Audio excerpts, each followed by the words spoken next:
एक और रिकॉर्ड बन गया है कि पूरे जिले की पहली लड़की बनी हूँ कि 60 लाख की कार अपने नाम पर लेकर ऑडी लोगों के लिए एक नाम हो जाएगा कि हाँ वही कोई लड़की कार ले आई होगी, लेकिन मेरे लिए सिर्फ ये कार नहीं है सिर्फ ये कार, क्योंकि सपने से भी ऊपर है ये जगह। जब गुरुजी पर्दा हटा रहे थे तो मैं अंदर से फील कर रही थी ये मेरी है। मैं कई बार अंदर से कह रही थी मेरी है। रात भर मैं सोई नहीं हूँ। ये बिल्कुल सत्य है, मैं बिल्कुल नहीं सोई। मैं सुबह 5 बजे का अलार्म लगाई थी, जल्दी जगना था। अलार्म तो मुझे जगाया ही नहीं है, आज मैं अलार्म को जगाई हूँ। पूछ रही हूँ आप कहाँ पहुँचे। सारी चीजें आज अच्छी हैं, बढ़िया हैं। क्यों है? सिर्फ उसके पीछे एक कारण है, हमारी असली पीएस वेलनेस जैसी महान संस्था और इसके संस्थापक की एक नेक नियत, एक अच्छी सोच। हमारे CUNMD महागुरुजी मिस्टर संजीव कुमार सर, मैं कहूंगी अरे होंगी बहुत सारी ऑर्गेनाइजेशन जो कि काम करती होंगी डायरेक्ट सेलिंग में, लेकिन पूरी डायरेक्ट सेलिंग के अंदर एक असली पीएस वेलनेस और पूरे डायरेक्ट सेलर्स के लिए महानायक बनके खड़े हमारे CUNMD mister Sanjeev Kumar sir के लिए एक बार जोरदार।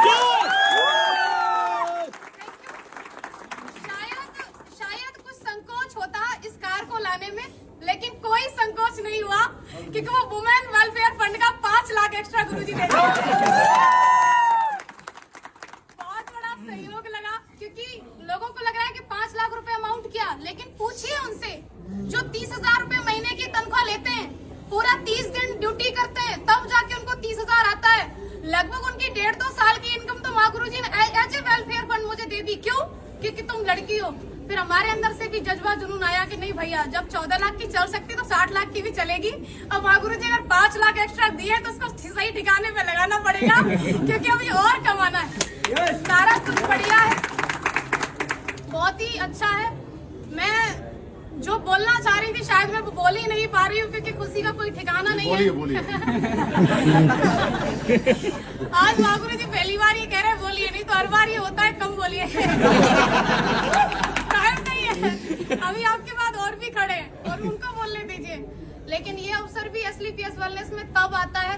माँ गुरुजी एक बात बोलते हैं, मैं माँ गुरुजी की बात को रिपीट कर रही हूँ यहाँ पर, कि हम सभी किस्मत वाले तो हैं क्योंकि हम सबको सेम प्लेटफॉर्म मिल गया है, लेकिन हर वो व्यक्ति सफल नहीं होगा जो ज्वाइन कर लिया। क्यों? क्योंकि किस्मत वाले सभी हैं लेकिन सेम मेहनत नहीं करते। किस्मत से प्लेटफॉर्म मिल गया है, अगर हम मेहनत करते रहेंगे तो हम यहाँ तक जरूर आएंगे।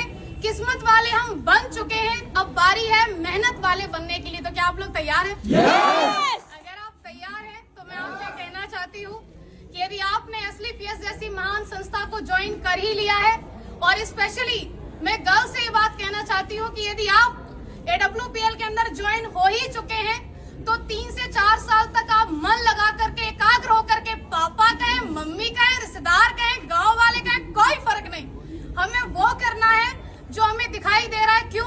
क्योंकि वो लोग अपनी जगह पे सही हैं। मेरे पापा ने कभी पढ़ाई के लिए नहीं रोका, मैं आपके सामने खड़ी हूँ।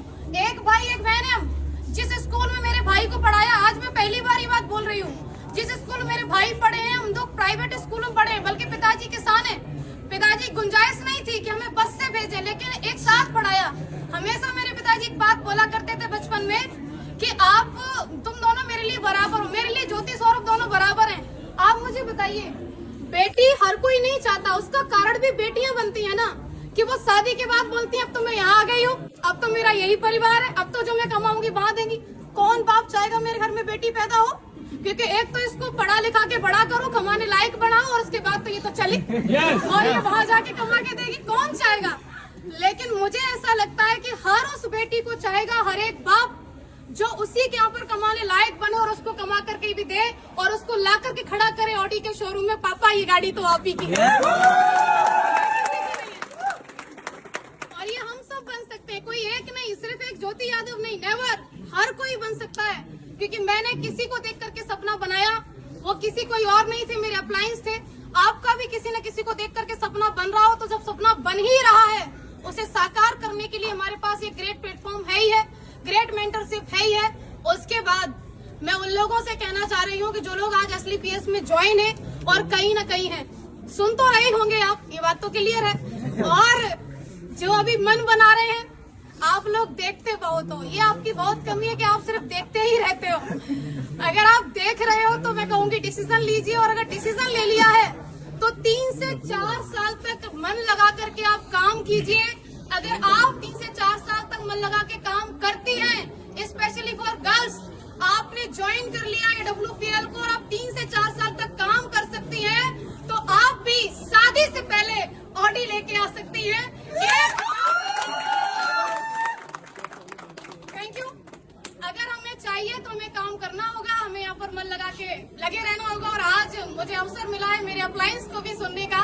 मैंने बहुत बोल लिया तो शायद मैं सब कुछ नहीं कहने वाली थी, और मैं रियली थैंक्स करना चाहूंगी अगेन सभी मेंटर्स का, SLPS वेलनेस का, रिजल्ट ओरिएंटेड प्रोडक्ट का, क्योंकि अगर प्रोडक्ट इतने अच्छे नहीं होते तो मैं किसी को एक बार दे सकती थी लेकिन दोबारा कभी डिमांड नहीं होती, लेकिन प्रोडक्ट इतने यूनिक मैं दी एक को, लेकिन 10 से डिमांड आई, रिजल्ट की वजह से आई।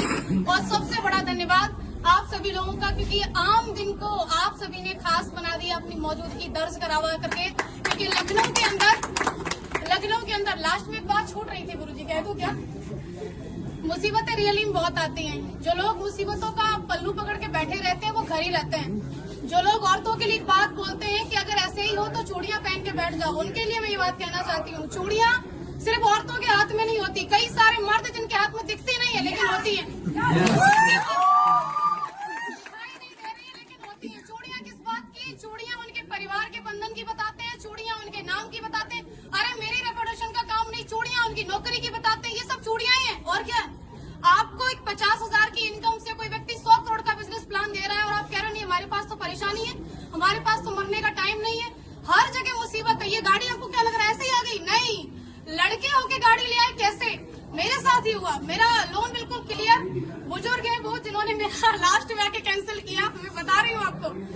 गुरुजी अगली साल उनका रिटायरमेंट है, BOI में है वो। फाइल हमारी पहुंची क्योंकि 50 लाख वाला जो वैसे ना वो दूसरी बैंक होती है वहाँ रेफर किया जाता है। उनका पहला सवाल, आपके पास पहले से गाड़ी है? हमने बोला हाँ। आपकी किस बराबर चली? बोले हाँ। सिविल कितनी है? 806 तक की मेरी सिविल थी। बोले ठीक है, दूसरी गाड़ी क्यों ले रही हो? उन्होंने ऐसे करके पूछा, दूसरी गाड़ी क्यों ले रही हो? तो मैंने बोला जरूरत है। तो बोले ऐसी क्या जरूरत है, मैनपुरी में रह के तुम्हें इतनी बड़ी गाड़ी की जरूरत क्या? अरे मैनपुरी में उनका ब्रांच है, पैराडाइज स्कूल के सामने ब्रांच है बैंक ऑफ इंडिया का। तो अब सोच के देखो क्या उनका सवाल था? नहीं, सवाल था उनकी नौकरी का।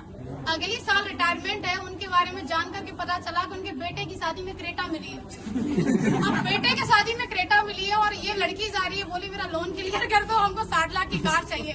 छाती पे सांप नहीं रहेंगे,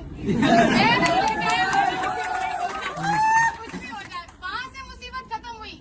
एक बढ़िया व्यक्ति मिले, उन्होंने सिविल की वजह से एक दिन के अंदर लोन किया। मैं कहूंगी बिल्कुल भी लोन किसी वजह से नहीं हुआ, एक दिन के अंदर लोन हुआ, सिविल की वजह से हुआ। फिर सबसे बड़ी मुसीबत हमारा मैनपुरी का नंबर, हमने नंबर ले लिया मैनपुरी का और हमारी गाड़ी आ रही है वहाँ से, दिल्ली से, मोती नगर से। माँ गुरुजी सारा कुछ फाइनल, फिर गाड़ी अटक गई। हमने बोला ये आना नहीं चाहती है क्या? 50,000 रूपए पूरे एक्स्ट्रा क्यों लगे? सिर्फ इस बात पे कि हमें फिर वहाँ से नहीं, उन्होंने बोला मैनपुरी में डिलीवरी नहीं दे सकते, आप एटा तक ले लो। हम क्यों लेने एटा की गाड़ी, हमको अपने मैनपुरी की लेने। मैनपुरी वाले तो मेन और मेन, आपको ऐसा लग रहा है कोई व्यक्ति सफल होके खड़ा है तो आसानी से खड़ा है, आपको समस्याएं आ रही उसको कोई नहीं आएंगी। भैया हर चीज में समस्या है, यहाँ तक कि पैसा होते हुए जब आप गाड़ी लेने को खड़े हो, आपकी मर्जी है, गाड़ी की मर्जी की मैं आ रही हूँ, बीच वाला बोला क्यों ले रहे हो?